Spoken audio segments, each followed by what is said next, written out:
इस वक्त पाकिस्तान की सबसे बड़ी अदालत है यानी कि सुप्रीम कोर्ट ऑफ पाकिस्तान में मौजूद हूँ और आज जनाब चीफ जस्टिस काजी फायज ईसा हमें मुश्किल में दिखाई दिए। यानी कि जिस तरह एक मुहावरा बना हुआ है कि आगे कुआं पीछे खाई। अब जनाब चीफ जस्टिस काजी फायज ईसा को समझ नहीं आ रही कि मैं जाऊँ तो किस तरफ जाऊँ। लियाकत अली चट्टा के इल्ज़ामात के बाद जनाब चीफ जस्टिस काजी फायज ईसा हमें मुश्किल में दिखाई दे रहे हैं और एक पिटीशन दायर होती है इसी इमारत में। बहुत बड़ी इमारत है, सुप्रीम कोर्ट ऑफ पाकिस्तान के अंदर एक पिटीशन दायर हो जाती है। ब्रिगेडियर रिटायर्ड अली नामी कोई शख्स है, वो एक दरख्वास्त दायर करता है सुप्रीम कोर्ट ऑफ पाकिस्तान में कि धांधली हुई इलेक्शंस में और इंतखाबात 2024 को कलअदम करार दे दिया जाए, धांधली की इन्वेस्टिगेशन करवाई जाए और इस इंतखाबात को कलअदम करार दे दिया जाए। तो आज उसकी समाअत होनी थी, 3 रुकनी बेंच बना और बड़ा ही दिलचस्प बेंच बना जिसने बल्ले वाला केस भी सुना। और जब सुप्रीम कोर्ट ऑफ पाकिस्तान में जनाब साबिक चीफ जस्टिस उमर अता बंदयाल साहब थे तो उन पर एक इल्ज़ाम लगता था कि हम ख्याल बेंच, ये एक टर्म मुस्लिम लीग नून ने ईजाद की, एक बनाई कि जनाब चीफ जस्टिस उमर अता बंदयाल तो जो थे वो हम ख्याल बेंचेस बनाते हैं। तो हमने फिर से देखा कि एक दोबारा से आज भी एक हम ख्याल बेंच बनाया गया जिनमें जनाब चीफ जस्टिस काजी फायज ईसा, जस्टिस मुसरत हिलाली और जस्टिस मोहम्मद अली मजहर शामिल थे। 3 रुकनी बेंच था। समाअत शुरू होती है और जनाब चीफ जस्टिस काजी फायज ईसा साहब पूछते हैं कि पिटिशनर कहाँ हैं, तो बताया जाता है कि जनाब पिटिशनर तो नहीं है। और जनाब चीफ जस्टिस काजी फायज ईसा को ये भी मतला किया जाता है, उनको बताया जाता है कि पिटिशनर ने अपनी दरख्वास्त वापस लेने की इस्तदा कर दी है। इस पर जनाब चीफ जस्टिस काजी फायज ईसा जलाल में आ जाते हैं, गुस्से में आ जाते हैं कि ये कौन सा तरीका है कि आप एक बार पिटिशन दाखिल करते हैं, उसके बाद आप जब चाहे उसको वापस ले लेते हैं। अब इस केस की समाअत होगी और हम इस केस की समाअत करेंगे। बजरिया एड्रेस फ़ोन नंबर निकालें उस बंदे का जिसने ये पिटिशन दायर की है और मुतलका SHO के थ्रू उसको नोटिस भिजवाएं और उस बंदे को, ब्रिगेडियर रिटायर्ड मोहम्मद अली नामी को बंदा है, उसको सुप्रीम कोर्ट ऑफ पाकिस्तान में लाया जाए। अब ये नहीं हो सकता कि आप एक बार पिटिशन दायर करें, मीडिया पर भी चल गई है पिटिशन और जब तक पिटिशन दाखिल हो जाती है मीडिया पहले इसको ब्रेक कर देता है। मीडिया पे भी आज बात हुई, तो ये कोई तरीका नहीं है, ये कोई अदालत है, कोई मजाक नहीं है, हम इसको मजाक नहीं बनने देंगे, ये कहा जनाब चीफ जस्टिस काजी फायज ईसा ने। और आप सब जानते हैं कि बल्ले वाला जो केस था सुप्रीम कोर्ट ऑफ पाकिस्तान ने सुना और रात की तारीकी में एक बहुत बड़ी जमात से उसका इंतखाबी निशान वापस ले लिया गया। बहुत ज़्यादा तनकीद की गई जनाब चीफ जस्टिस काजी फायज ईसा पर, बहुत तनकीद हुई, फिर भी उस जमात ने बगैर सिंबल के इलेक्शन लड़ा।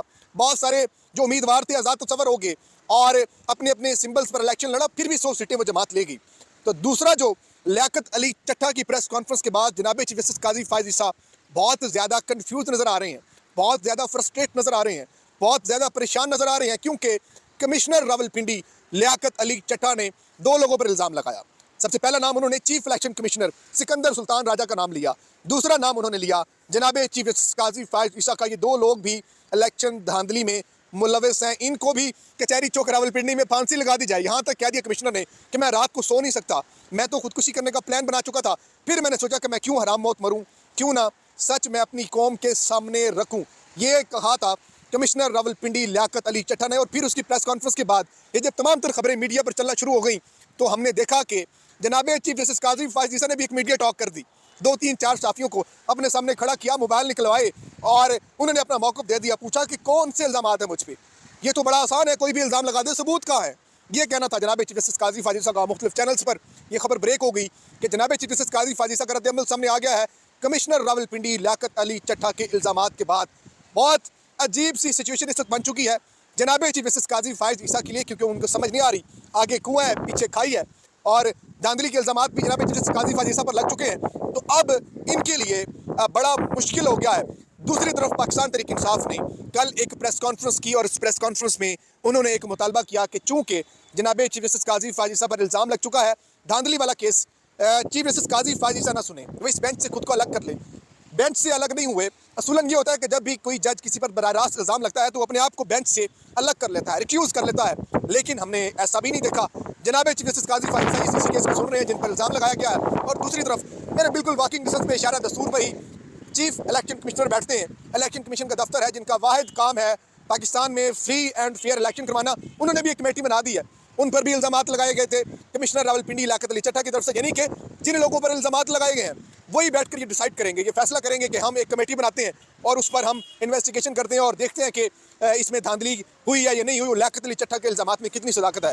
बहुत बड़ा ब्रेक थ्रू किया है लियाकत अली चट्टा की प्रेस कॉन्फ्रेंस ने। उसके इल्ज़ामात ने एक किस्म था इस्लामाबाद को शहर इख्तियार को हिलाकर रख दिया है।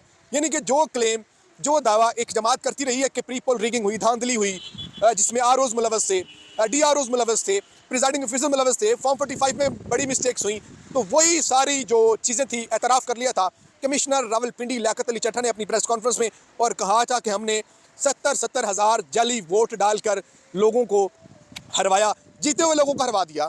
और उस कौम से माफ़ी भी मांगी थी लियाकत अली चट्टा ने। और उस प्रेस कॉन्फ्रेंस के बाद ये बिल्डिंग जो है इस वक्त सुप्रीम कोर्ट ऑफ पाकिस्तान भी ज़ेर अताब आ गई, और जनाब चीफ जस्टिस काजी फाइज़ ईसा भी ज़ेर अताब आए। उन पर भी बड़ा प्रेशर आया कि मेरे ऊपर धांधली के इल्ज़ाम लग गए हैं। तो अब जनाब चीफ जस्टिस काजी फाइज़ ईसा का बहुत बड़ा इम्तिहान है कि इलेक्शन 2024 में जिस तरह की शिकायत सामने आ रही हैं, बहुत सारी जमातें इस पर शिकायत दर्ज करवा रही हैं, जिनमें मौलाना फजल रहमान साहब है, GDA है, पाकिस्तान पीपल्स पार्टी भी कह रही है कि हमारा भी मैंडेट छीना गया, तहरीक इंसाफ है, दीगर जमातें भी हैं। तो अब जनाब चीफ जस्टिस काजी फाइज़ ईसा का एक बहुत बड़ा इम्तिहान है कि वो इस इम्तिहान से कैसे निकलते हैं, किस तरह से इन्वेस्टिगेट करते हैं। क्या वो कोई बहुत बड़ा कोई जुडिशल कमीशन बनाएंगे, या फिर ये केस भी दब जाएगा बाकी जिस तरह से केसेस दबते जा रहे हैं। तो आज का दिन बड़ा इंपॉर्टेंट था, और हमारी नज़र में जनाब चीफ जस्टिस काजी फाइज़ ईसा बुरी तरह इस वक्त फंस चुके हैं। उनको समझ नहीं आ रही कि अपने आप को इस तमाम तर मामले से निकालना कैसे है। मज़ीद जो भी डेवलपमेंट्स होंगी शहर इक़्तिदार की, आपको इस पेज, इस यूट्यूब चैनल से आगाह रखेंगे। फीडबैक ज़रूर दीजिएगा। अपना अपने इर्द गिर्द लोगों का ढेर सारा ख्याल रखें। अल्लाह निगहबान।